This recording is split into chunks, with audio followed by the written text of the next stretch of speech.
Hello, Peaceful Profits Nation. This is your host, Chanel Nielsen. Welcome to the Peaceful Profits Podcast. I'm here with Mildred Talabi. Mildred, welcome back to the podcast. Thank you so much for having me again, Chanel. I'm really looking forward to our conversation. So am I. I am super excited about this one because of everything that Mildred's been doing in the background to prepare for this podcast. And so it's going to be really good. Mildred is the LinkedIn coach here at Peaceful Profits, as well as a LinkedIn expert in her own right. She's been on LinkedIn and teaching LinkedIn for a while now. Most recently, Mildred came to work for Peaceful Profits after she had already been in the LinkedIn world. And so let's talk about a little bit about your background and how you got to that, how you came to be an expert on LinkedIn.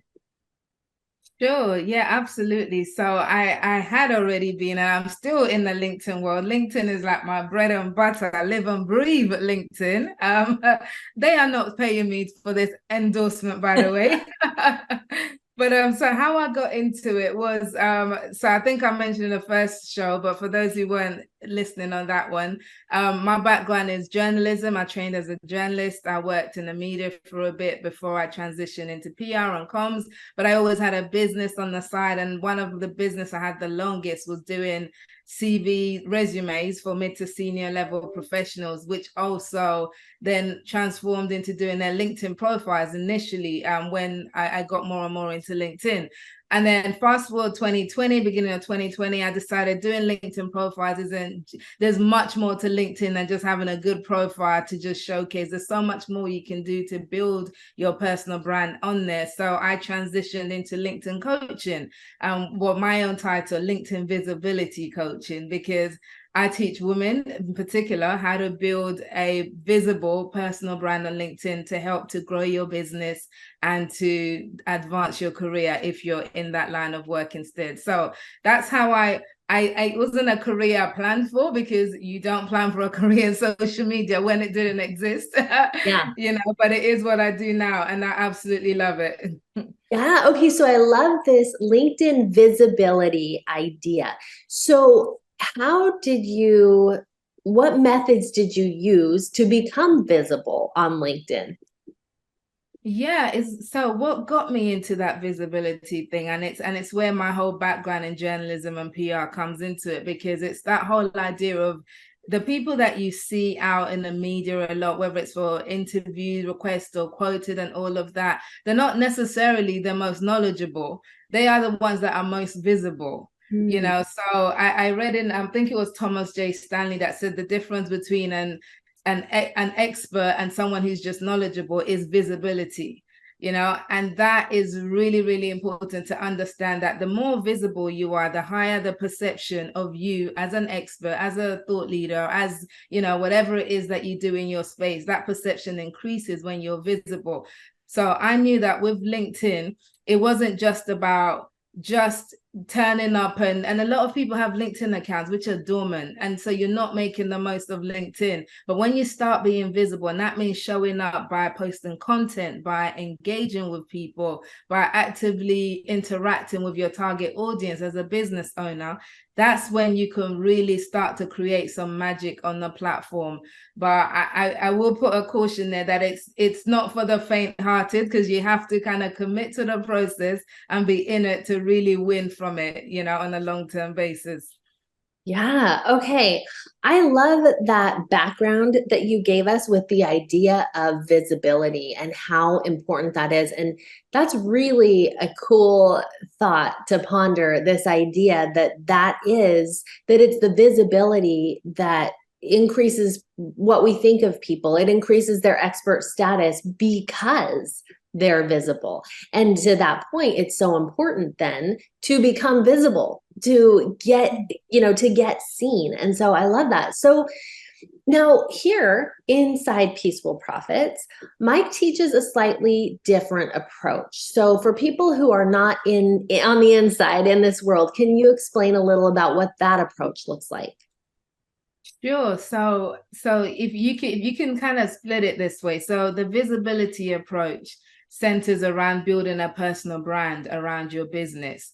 And through building a personal brand, you're able to attract your ideal clients to you, and with relatively less effort, so that's what I would say. So the method that Mike teaches in Peaceful Profit, which is also another method, there's more, the saying says there's more than one way to skin a cat. I don't know who was skinning cats to come up with that saying, but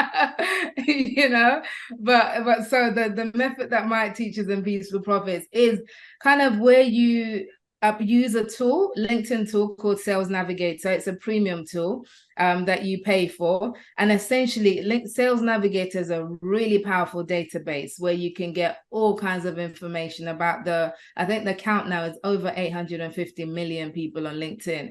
But the Sales Navigator really allows you to distill right down to a niche of this is exactly. So if you have an ideal client and you know that maybe they're a CEO or a top company and, they need to have at least 50 employees, they need to make a certain amount of money, they need to have been in that role for, I don't know, 3 years, and you have this wish list of your exact ideal client, you can pop all those details into Sales Navigator and it will draw up a list of thousands who match that on LinkedIn. So then what you do is you use that list and you approach them and you go through just basically, and this is the method Peaceful Profit teaches, and you go through that list and you approach people and you basically propose your services to them in a gentleish kind of way, so that's the key difference in the approach. So whereas my approach is kind of get in front of the clients, get in front of your potential clients by being visible, they will notice you and they will come to you.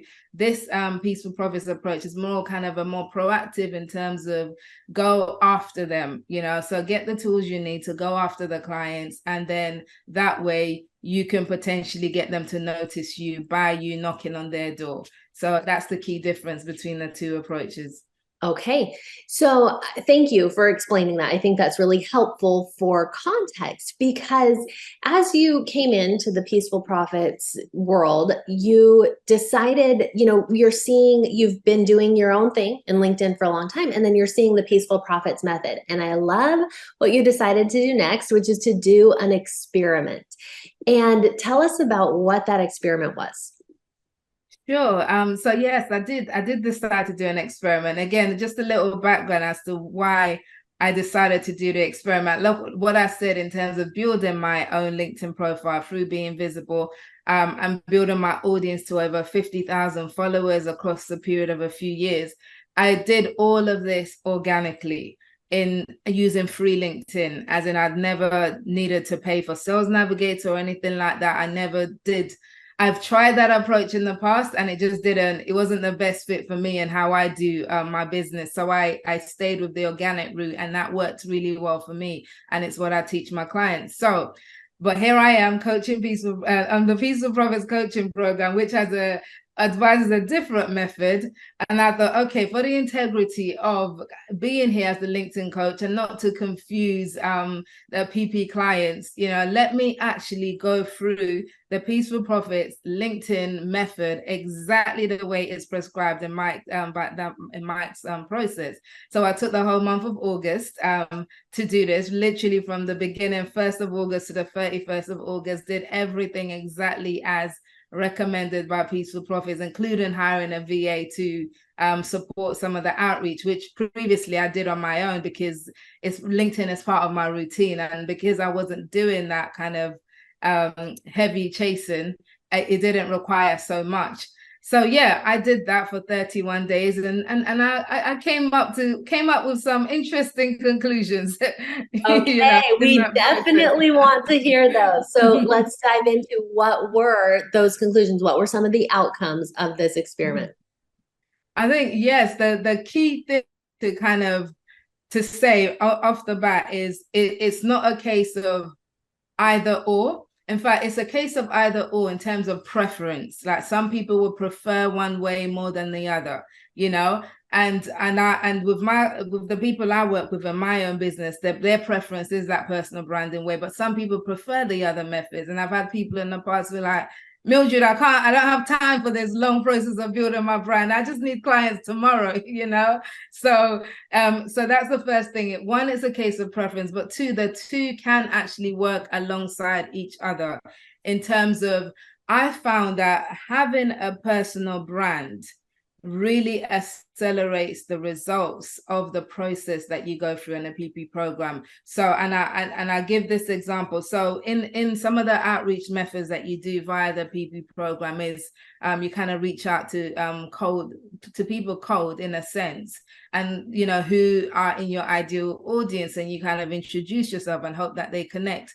Now, if you have a strong personal brand, the ratio of acceptance from people you reach out to connect is a whole lot higher, first of all, you know, because it's like, okay, this person's established and wow, they're reaching out to me. Okay, yes, you know, so I get a really high acceptance rate anyway in terms of when I reach out to people. So I found that that was something that works as an advantage when you have a personal brand and you're reaching out to people, whether to connect or to message them or whatever it is. But the results are more, it's easier to get a positive answer when you've built up this credibility around who you are on LinkedIn. So that's what I found was pretty interesting in terms of one of the early observations. So the sales navigator approach, what it does is supercharges the process of finding your audience. So if you don't use Sales Navigator, then and you organically try and find your audience, there are ways to do it, which is some of what I teach, you know, but those admittedly are slower burn ways to do it, you know. So and whereas with the Sales Navigator approach, you can just, as I said, draw up a list of, and you have immediately have like 1,000 people to work through, you know, straight away, or hundreds or whatever it is, and you work through them. So that's an advantage that you have from using that method. So it gives you that instant kind of, all right, I have a list of people, I'm just going to work through this. Whereas in the other way, there's things that you do, but you'd have to kind of find them, and it's a slightly longer process in that. So the two can work together like that in terms of build your brand, have a personal brand, and do that by putting out content, which Mike does talk about and advises anyway in the PP program, that you do need to have content and be putting out content, you know, on a regular basis on LinkedIn. So if you're doing that and you're engaging with your audience and you're building relationships with your audience, and then you're also on the back end doing this process of finding your target audience and reaching out to them, when you do the two together, it works well, you know. So that's one of the key observations I found in this research period. Okay, that's huge. And one thing that I'm hearing that's really different between the two is speed. And maybe this is also me coming in with from hearing from my clients, because clients will say, often they get to this part of the program and they're ready. They've created their offer. They want results. They're ready to get it out in front of people. And you're saying maybe the Peaceful Profit Sales Navigator way is a little faster, but it's a little more, it's you reaching them. It's hunting versus fishing, right? You're going after the people instead of putting your hook in the water. And can we talk about time frames a little bit, about how this changes the timeline of how soon you can expect to see results? Sure. So with the personal branding visibility method, what you're doing is you're going through the process of social selling, you know, and social selling is built on the foundation of your audience getting to know, like, and trust you.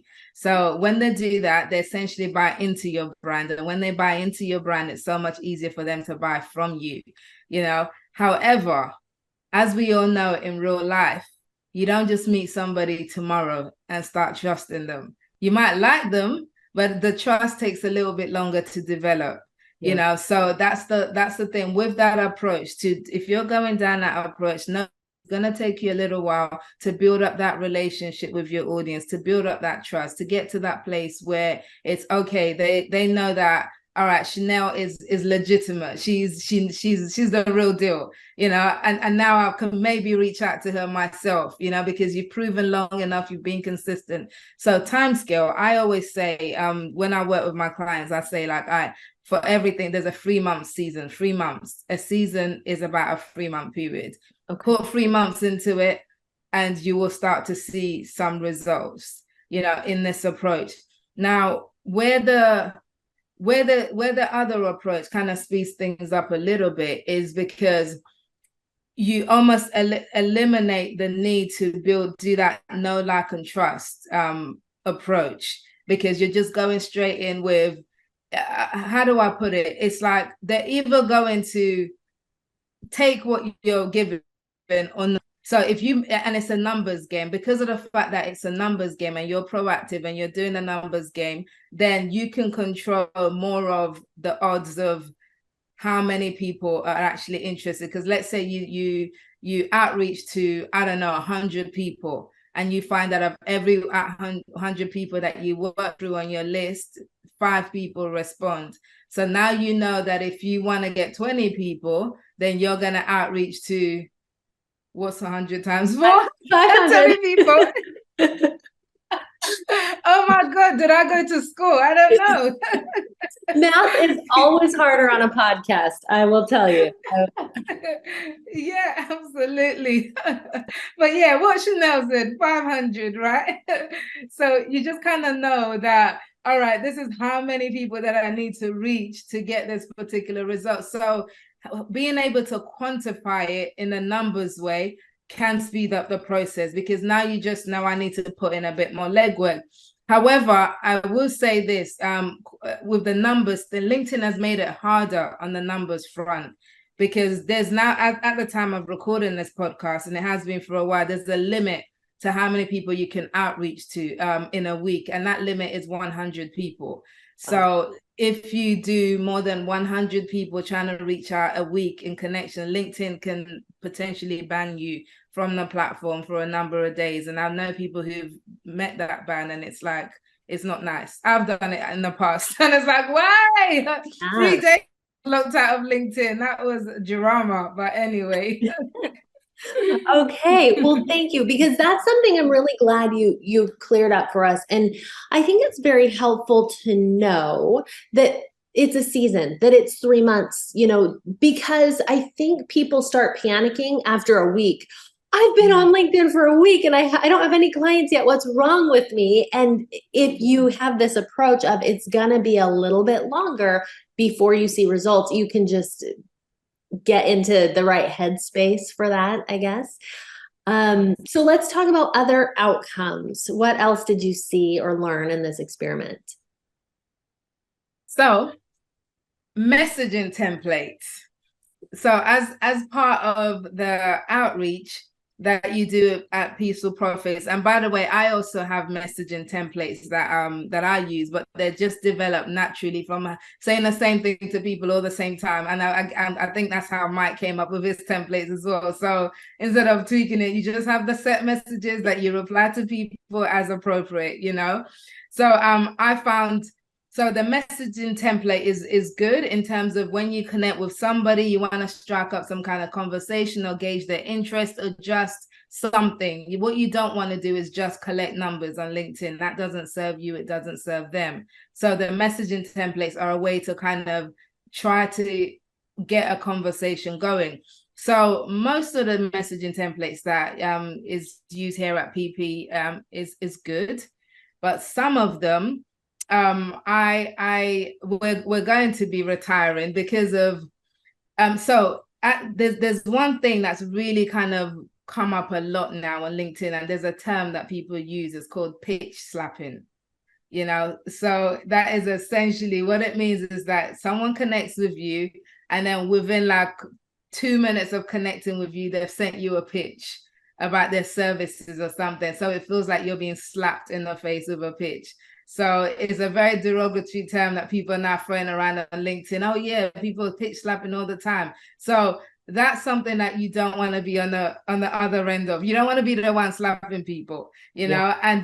so that means, so what some of what I find is that some of the templates that here at PP are a little bit pitch slappy in nature. So we're going to be retiring some of those. So it's more kind of less in your face of, hey, look at me, buy my services. Here's 100 things I can do for you.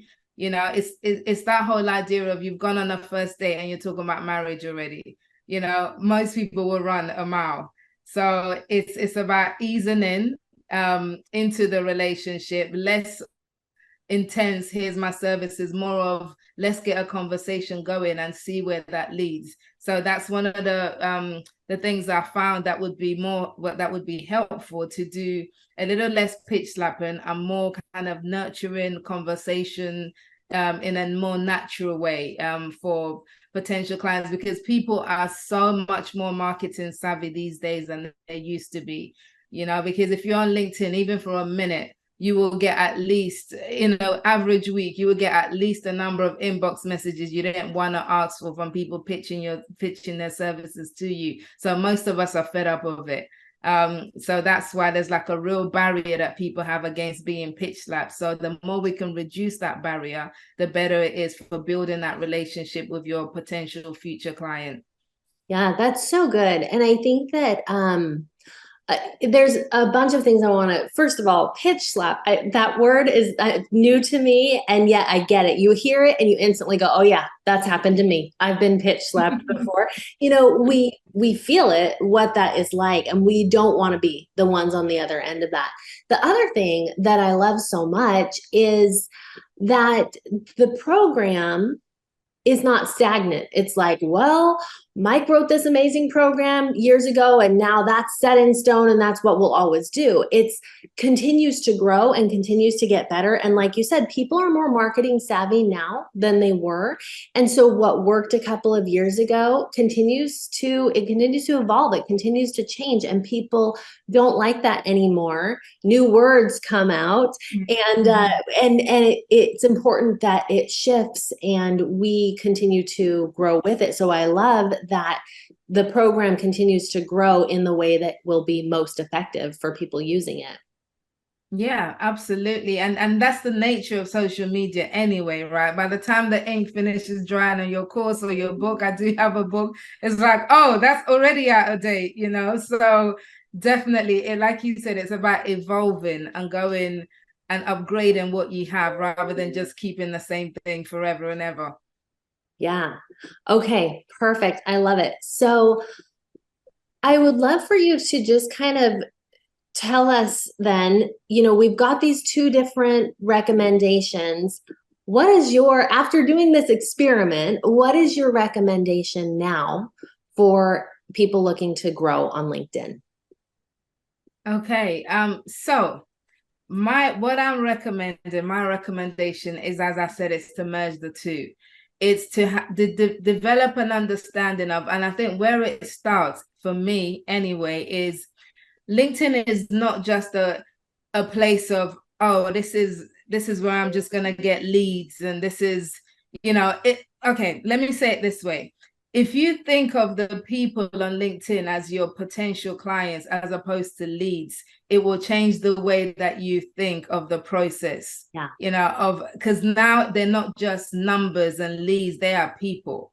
And that's very much how I operate, in that, okay, so I'm building a personal brand out here through being visible, and I am connecting with people, some of whom will go on to become my clients, some who won't, and that's absolutely fine. So the first thing I would say is a mental shift of, okay, I'm building for those who want it, because there's gonna be some people, you're listening to this, you're like, I don't care about building a personal brand. I wanna stay behind the scenes and just get leads, and that's okay. Then keep doing what you're doing. Keep doing what you're doing. But if you really want to maximize LinkedIn, it's to change this approach to say, okay, I'm going to build a brand where I actually become a trusted advisor to my future clients. I become somebody who they can get to know, like, and trust. And I do that through my content. So I'm going to share content that is useful to my audience. I'm going to share content that helps my audience. And I'm not just going to drop and run I'm going to stick around and engage with my audience. I'm going to build relationships by commenting, replying to them, commenting on their own stuff, but just being seen, you know. So it's almost like going in a room and walking around like, hi, going to the party. Before you leave the party, right? Don't go in, drink the champagne and clear off, you know, say hello to a few people. So it's that kind of thing.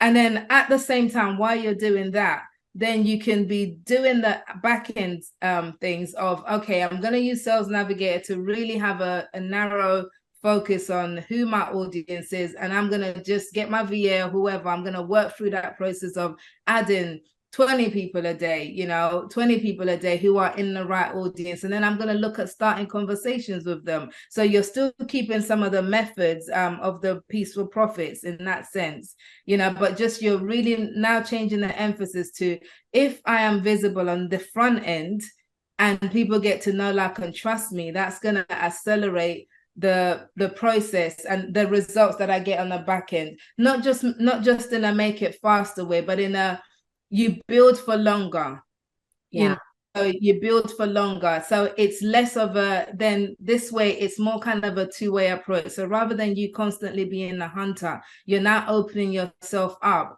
to be the hunted, you know. So your ideal clients will be approaching you while you're doing the back end stuff. They will now be approaching you because they're getting to know you, like you, trust you. And now they're like, okay, how do I work with you? Because of how you're showing up on the front end. So that's and when I say content, I'm not just talking text only content, video content, you know, LinkedIn lives. There's so many tools that you can make use of on LinkedIn beyond just dumping articles or just putting posts out there, you know, really to kind of connect with your audience. So you have that two-way traffic where they are coming to you as much as you are going to them. That, I believe, is an ideal balance of the two worlds. Oh, I love that. I think that you've created a really nice vision of what that can be like to, you know, I love this idea of being both the hunter and the hunted, that you're going to do everything in your power and you're going to reach out to people. And I love that too. I think that changes how we do everything. You know, in if we think about them as future clients, if we think about them as real people who we want to work with, that just changes how we show up. So there's just so much, you know, so many nuggets in there for us to learn from and put into practice. Any final thoughts or things that you would share from what you've learned with this experiment? Yeah, so this, yeah, so much already. I don't want to overwhelm you, but I think just that whole thing of LinkedIn works when you work it, Mm. you know. And I think we talked about, when you asked me about the time scale kind of thing, patience is required, you know, in whatever. And this is not just LinkedIn, whatever you're starting, there's going to be a learning curve, whether that's you're starting a business or you're starting on Facebook or you're learning how to sew a hat, whatever it is, right? There's a learning curve. There's a period of time where you're going to fail, get back up, fail, get back up, and then you get your rhythm. Ride that out for LinkedIn. You know, it's worth it. It's worth persevering. If you can persevere and you do what I've just said about doing the front end and the back end, and you persevere for a long enough season, what you're going to create is not just a business where you're attracting your clients on a regular basis, but you also open yourself up to other opportunities that probably weren't on your radar. You know, so I've had podcast engagements, speaking engagements, paid, all that. I've traveled to places I never thought I would, you know, based on being visible on LinkedIn. And these weren't goals that I initially set out when I set out to build my business on LinkedIn, but they've happened as a result of the exposure that I've had from being visible. So when you do that, when you're visible and you're building the back end things, it can open the door for your business to go to even higher levels than perhaps you anticipating right now. So go for it and just, yeah, persevere, because it's worth it. Oh, thank you for that. I love that. That's a great thought. For listeners, if you want to learn more about LinkedIn, about how to grow your business, about all of the things on the inside, you can go to peacefulprofits.com/call to get more information about how to work with Mildred and all of our other amazing experts and coaches. And we will see you next time. Bye.